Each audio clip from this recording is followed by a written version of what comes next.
Arkadaşlar merhaba, bu videomda size fotoğraf çekim modlarını anlatacağım. Intro izleyin, geliyorum.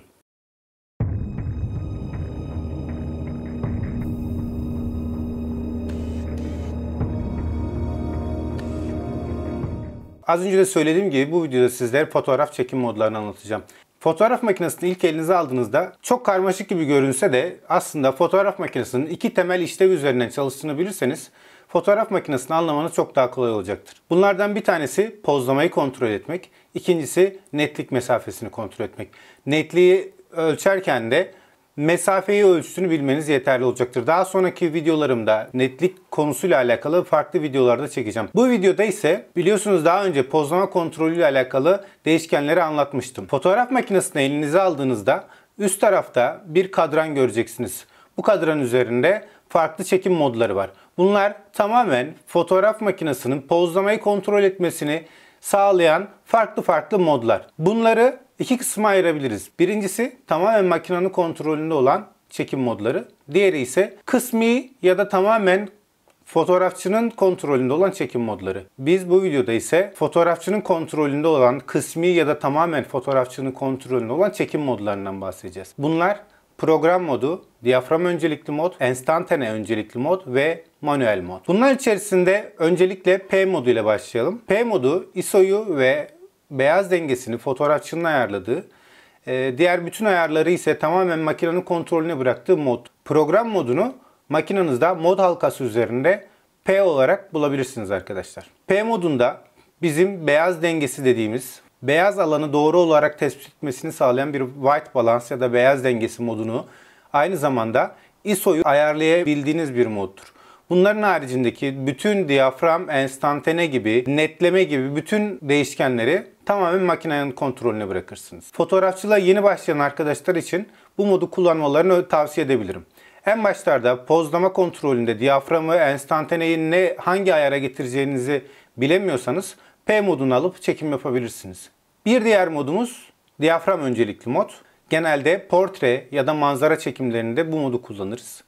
Diyafram öncelikli modda beyaz dengesini, ISO'yu ve özellikle diyafram açıklığını biz belirleriz. Burada diyafram açıklığını belirlerken diyafram açıklığının bize getirmiş olduğu alan derinliğini de belirlemiş oluyoruz. Bunun haricinde pozlama kontrolünün ikinci değişkeni olan enstantaneyi makine bizim ortam koşullarındaki ışığa göre kendisi belirler.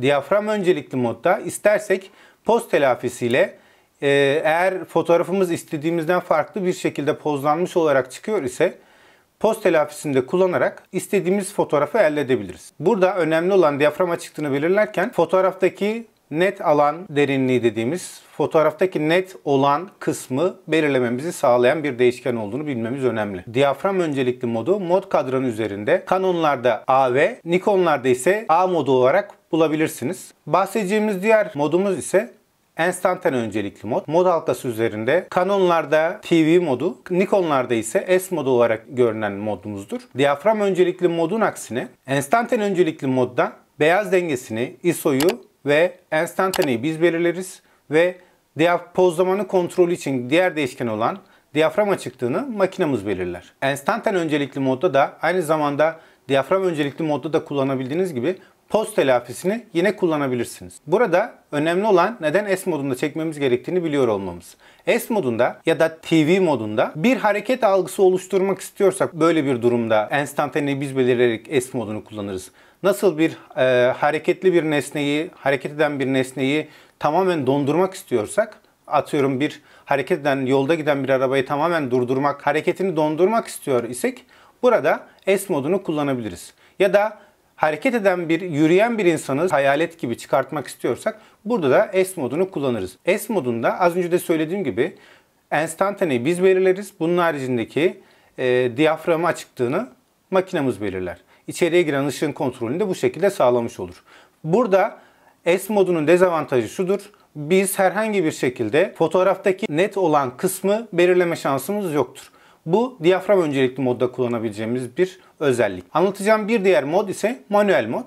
Manuel modda makinanızı tamamen sizin hükmetmeniz gerekir. Beyaz dengesini, ISO'yu, diyaframı, enstantaneyi ortamdaki ışık koşullarına göre tamamen sizin ayarlamanız gerekiyor. Eğer bunu yanlış ayarlarsanız, pozlama kontrolünü ayarlamayı çok iyi yapamıyorsanız zaman zaman ya aşırı pozlanmış ya da az pozlanmış fotoğraflarla karşılaşabilirsiniz. Fakat manuel modun şöyle bir avantajı vardır. İstediğiniz zaman diyaframa ve enstantaneye hükmedebildiğiniz için bu değişiklikleri istediğiniz doğrultuda yaparak istediğiniz fotoğrafı elde edebilirsiniz. Fakat hızlı ve anlık bir fotoğraf çekmek istiyorsanız da atıyorum bir anlık bir fotoğraf çekeceksiniz. O anda geçiyorsa ve ikinci bir defa çekme şansınız yok ise bu defa da belki az pozlanmış ya da çok pozlanmış bir fotoğraf çekmiş olduğunuzda fotoğrafı kaçırmış olabilirsiniz. Böyle dezavantajları var. Fakat fotoğraf çekmeye başladıktan belli bir süre sonra bütün pozlama kontrolü dengelerine hakim olduğunuzu düşündüğünüz zaman manuel modda çekim yapmanız her zaman sizin için çok daha büyük avantajlar getirecektir. Genelde profesyonel fotoğrafçılar manuel modda çalışırlar. Diyafram öncelikli ya da enstantan öncelikli modu kullanmazlar.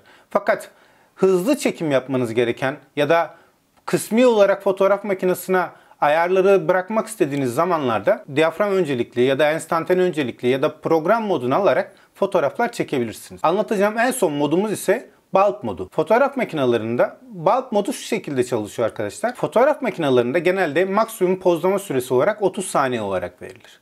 Fakat ışığın çok yetersiz olduğu durumlarda, özellikle bir yıldız pozlama yapacağınız durumlarda ya da çok karanlık olan ortamlarda çekim yapacağınız zamanlarda ya da bir ışıkla boyama tekniğiyle çekeceğiniz bir fotoğrafta bulk modu ihtiyacınız olan bir moddur. Çünkü makineniz maksimum 30 saniye pozlandırmaya ayarlanabilir haldedir. Bunun daha fazlası olan sürelerde ise bulk modunu kullanmanız gerekiyor. Bulk modunda deklanşöre bastığınız sürece perde açık kalır ve pozlamayı devam ettirir. Bu süre sizin kontrolünüzdedir. Bunu 1 saniyeyle de sınırlandırabilirsiniz. Yeri geldiğinde dakikalarca belki saatlerce bile çekim yapabilirsiniz. Tabi saatlerce çekim yapmak makinenizin sensörüne zarar verebilir. Bulk modunda mutlaka ve mutlaka makinenizin tripoda bağlı olması gerekiyor. Aynı zamanda elinizi sürekli olarak makinenin deklanşörüne basılı tutamayacağınız için ya da basılı tutsanız bile bu makinenizde bir titremeye sebep olacağı için uzun pozlamayı yaparken elde edeceğiniz fotoğrafın net olmamasına sebep olabilir. Bundan dolayı size tavsiyem bulk moduyla fotoğraf çekiyorsanız bir kablolu deklanşör ya da bir uzaktan kumanda edinmeniz. Gerçi son zamanlarda yeni çıkan makinelerle fotoğraf makinelerinin telefon bağlantısını yapabildiğiniz için telefondaki uygulamalarla da bu şekilde bulk modunu kullanabilirsiniz arkadaşlar. Arkadaşlar bu modların tercihini yaparken burada önemli olan sizin ne tür bir fotoğraf çekeceğiniz. Net alan derinliğini ayarlayabileceğiniz, ayarlamak istediğiniz bir fotoğraf mı çekmek istiyorsunuz? Atıyorum bir manzara, bir portre mi çekmek istiyorsunuz? Yoksa hareket algısını oluşturmak mı istiyorsunuz? Ya da tamamen kendinizin kontrol ettiği, ışığa hükmettiğiniz bir fotoğraf mı çekmek istiyorsunuz? Kendi kafanızda oluşturduğunuz ışık koşullarını nasıl hükmetmek istiyorsanız o şekilde ayarlayacağınız bir mod seçmeniz gerekiyor. Bunun doğrultusunda modu belirlemeniz gerekiyor. Evet arkadaşlar, bu videomda fotoğrafçılığa yeni başlayanların ya da fotoğraf makinesini kullanırken fotoğraf makinesine gerçekten hükmetmek isteyen arkadaşların kullanacağı modları anlatmaya çalıştım. Tabii ki isterseniz ayarları kullanmakla uğraşmadan daha kolay fotoğraf çekmek istiyorsanız diğer hazır modları da kullanabilirsiniz. Fakat ben bu modları tavsiye etmiyorum. Eğer gerçekten fotoğrafçılıkla ilgileniyorsanız ve pozlama kontrolünü nasıl yapılacağınızı kendiniz ayarlamak istiyorsanız ve doğru fotoğraflar çekmek istiyorsanız az önce anlattığım program, diyafram öncelikli, enstantan öncelikli, manuel ya da bulk modunu bunları tercih ederek fotoğraflarınızı tamamlayın. Evet, bugünlük bu videoyu burada tamamlıyoruz.